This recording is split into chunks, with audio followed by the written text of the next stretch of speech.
WizEven donne la parole à ceux qui créent l'événement. Un invité, 10 minutes, 5 questions, c'est All Access, votre dose d'événementiel pour la journée. Je suis Pierre-Henri Deballon, le cofondateur de WizEven. J'ai le plaisir de recevoir Paul Dekerle, le directeur général de la Fédération française de tennis de table. Bonjour Paul. Bonjour. Merci d'être avec nous. Est-ce que vous pourriez nous présenter la Fédération française de tennis de table ? Alors, la Fédération de tennis de table, créée dans les années 30, un sport bien sûr créé par les Britanniques, comme beaucoup de sports, de l'ordre aujourd'hui de 200 000 licenciés et de 3 500 clubs répartis sur tout le territoire, mais cachant finalement une énorme pratique beaucoup plus importante puisqu'on considère qu'il y a 3 à 4 millions de Français qui jouent au tennis de table chez eux en loisir. Oui, ce qui est mon cas. Est-ce que là on parlait du nombre de licenciés, est-ce que vous constatez avec cette crise actuelle, comme d'autres fédérations, une baisse de la pratique ? Alors, on a une baisse de la licenciation. Il faut faire la distinction entre la pratique et la licenciation. Puisque j'ai envie de dire qu'en période de Covid, on a notamment un partenaire aujourd'hui qui est Cornio, qui a fait des ventes records en termes de tables. Donc, la pratique s'est beaucoup développée, mais la licenciation a baissé puisque les salles étaient fermées. Alors oui, on a une baisse de licenciation depuis le mois de septembre-octobre qui vient de s'accentuer.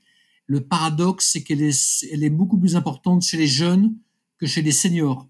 On va dire qu'elle est de l'ordre d'une dizaine de pourcents chez les seniors et les vétérans et qu'elle est plutôt de l'ordre de 30% chez les jeunes. Ce qui est étonnant. Qui sont moins atteints par la maladie. Oui, certainement. Ouais. Parlez-nous un petit peu de votre parcours, Paul, pour nous raconter comment vous en êtes venu à être le directeur général aujourd'hui de la Fédération française de tennis de table.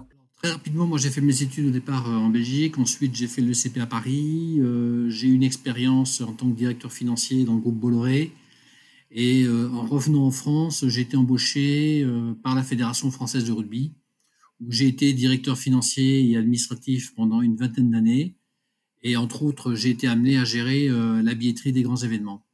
Et donc, il y a 2 ans, j'ai quitté la Fédération française de rugby et j'ai été embauché comme directeur général à la Fédération française de tennis de table. Est-ce que vous étiez un pratiquant, vous jouiez au rugby plus jeune ou pas du tout Du tout, je suis basketteur au départ.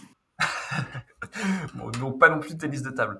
Je crois qu'il y a une anecdote que vous vouliez partager avec les gens qui nous écoutent, notamment, vous l'avez dit, vous gériez la partie billetterie pour la Fédération française de rugby, et notamment les grands événements, et je crois que vous avez une anecdote à nous raconter.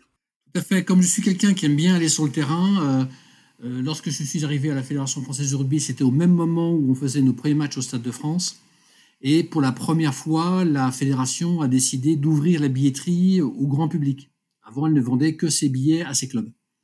Et donc, à l'époque, on a traité avec 2 plateaux téléphoniques. Il y en avait un qui dépendait de la Fnac, c'était France Billets, et il y en avait un autre qui dépendait de Canal+.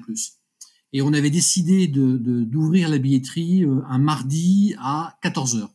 Et donc, on avait publié des informations dans les journaux que le mardi à 14h, début de la billetterie pour le match France-Angleterre. Et donc, j'étais sur un des plateaux téléphoniques et donc à 14h05, 10, 15, 20, 14h30, pas d'appel téléphonique, il ne se passait rien. Et on s'est rendu compte au bout de 35 minutes, parce que j'essayais d'appeler la fédération, personne ne décrochait, la fédération était submergée d'appels, parce que tout le monde essayait bien sûr d'appeler de partout. Et on a eu un appel téléphonique effaré de France Télécom en disant « Mais c'est quoi ce souk ?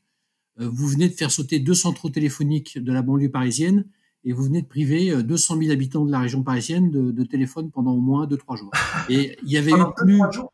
Vous avez dit 2-3 jours ? Tout à fait. Donc, en fait, il y avait eu plus de 25 000 appels au millième de seconde simultanés près par centrale téléphonique. Donc, ça les avait fait sauter. Derrière, France Télécom avait dû remettre en place des équipements temporaires en filtrant, et je me souviens, ça m'avait frappé, ils avaient mis des filtres où ils ne laissaient passer qu'un appel sur 50 en provenance de la province. Ah oui, ils avaient mis comme un système de portier pour limiter la fréquence. Oui, parce que quand quelqu'un, en fait, n'arrive pas à se connecter, il va démultiplier les voies d'accès. Et donc, finalement, une personne insatisfaite va peut-être générer 4-5 appels. Donc, depuis, j'ai compris que lorsqu'on démarrait un grand événement, surtout, on ne met pas une heure précise de démarrage, on met un jour, mais on ne met pas une heure pour pas avoir un effet d'engorgement et un pic. Bien sûr. Mais comme c'est la même problématique sur la vente en ligne, où là, il est encore même plus facile de multiplier les tentatives en ouvrant plusieurs navigateurs, plusieurs fenêtres et en appelant de multiples fois la page. Et effectivement, des fois, on peut avoir 20, 10, 15 requêtes alors qu'on n'a qu'une personne derrière l'ordinateur. Je suis entièrement d'accord. Comment vous avez repris cette vente événementielle qui a du coup été stoppée net? Comment vous l'avez reprise? Est-ce que ça s'est fait à la reprise de la téléphonie, donc 2-3 jours après, ou est-ce que... Non, parce que dans la foulée, France Télécom a mis donc un portail où il filtrait les appels.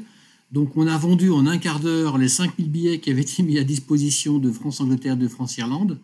Donc au bout d'un quart d'heure, j'ai appelé en catastrophe le président à l'époque, Bernard Lapassé, en disant écoutez, il faut qu'on mette quelque chose, qu'on fasse quelque chose en place. Et je lui ai dit la seule solution, c'est qu'on mette déjà les matchs de novembre, et c'était un France-Australie en vente.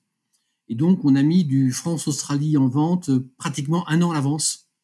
Et c'est ça qui a permis, entre guillemets, de calmer le grand public qui essayait d'avoir des billets de match sur le rugby et sur le 15 de France. Et vous aviez tenté de mesurer le nombre de billets que vous auriez pu vendre dans un scénario où vous étiez illimité? Je pense qu'à l'époque, on aurait pu vendre 2 ou 3 fois le Stade de France. Mais c'est compliqué c'est compliqué à savoir. Voilà, c'est compliqué. En plus, maintenant, ça a changé parce que l'offre de matchs de haut niveau a quand même évolué. Il y en a beaucoup plus, il y a une plus grande offre, donc c'est normal, il y a moins de gens qui vont aller au stade. Mais c'est vrai qu'à l'époque, c'était très très compliqué d'avoir des billets pour aller voir des matchs du tournoi avec l'équipe de France de rugby. Oui, parce qu'il y avait cette nouveauté forte où c'était ouvert au grand public. Si on revient à votre poste actuel, à la Fédération française de tennis de table, vous avez des différents événements organisés, les championnats de France et autres. Comment vos événements sont impactés? Est-ce que vous les faites se dérouler à huis clos? Enfin, comment vous naviguez dans cette période? Alors, on a 2 types d'événements. On a ceux qui sont gérés directement par les clubs professionnels, donc la Pro A, Pro B et Pro Dame. Donc eux, aujourd'hui, ils sont soumis aux règles des préfectures, donc pour l'instant, il n'y a pas de public. Mais c'est eux qui gèrent directement leurs matchs et leur billetterie. Nous, fédération, on a comme événement les événements qui concernent l'équipe de France. Donc il y avait des matchs de l'équipe de France qui étaient programmés, ils ont été reportés à une date ultérieure. Et par contre, on a un événement sur lequel on travaille, qui sont les finales du championnat de France individuel, qui auront lieu à Cesson, à Rennes, en fin mai 2021. Et donc, oui, on travaille sur l'ouverture de la billetterie, et c'est d'ailleurs une problématique qui est quel est le meilleur moment pour ouvrir la billetterie, sachant qu'on a quand même Noël et qu'il va falloir l'ouvrir avant Noël, mais que de l'ouvrir maintenant, en pleine période Covid, c'est peut-être pas très, on va dire, c'est peut-être pas très bien pendant que plein de gens ne peuvent pas faire de sport, de tout d'un coup démarrer la vente de la billetterie. Et la deuxième grande question, c'est combien de billets mettre à vente? La salle fait 4000 places. Il est hors de question qu'on mette les 4000 places à vendre et qu'on se retrouve dans une situation où il faudrait, au mois d'avril, si la crise continuait, rembourser tout le monde pour remettre des billets en vente. Donc, c'est quelle est la première jauge qu'on va ouvrir? Oui, et puis à l'inverse, ça peut être aussi compliqué si il faut vendre 2000 places au dernier moment parce que les mesures sanitaires sont levées. Mais c'est toute la difficulté, je pense, de tous les organisateurs, c'est de prendre ces décisions dans un contexte incertain. On est d'accord. Mais en tout cas, pour moi, il est simple qu'il ne faut pas vendre trop de billets. Parce que sinon, ça nous obligera à rembourser tout le monde et à redémarrer une vente à zéro. Oui, et puis de créer de la frustration. Oui. En tout cas, un grand merci de nous avoir ouvert les portes de la fédération, d'avoir eu ce retour d'expérience croustillante avec les centrales téléphoniques qui avaient sauté donc pour cette vente de France-Angleterre. Et puis, on croise les doigts pour que d'ici mai, les choses se soient améliorées et que les ventes et l'organisation plus globalement puissent se dérouler au mieux. Merci Paul. Et merci, et puis ravi d'avoir pu avoir avec vous cet échange. On est au ping-pong, donc c'est normal, on fait des échanges. On renvoie la balle. Merci. De rien. À bientôt. Vous écoutiez All Access, le podcast de WizEvent, la solution de billetterie, d'inscription et de cashless pour les organisateurs d'événements. Pour prolonger cet échange, partagez, commentez et notez cet épisode sur vos plateformes préférées.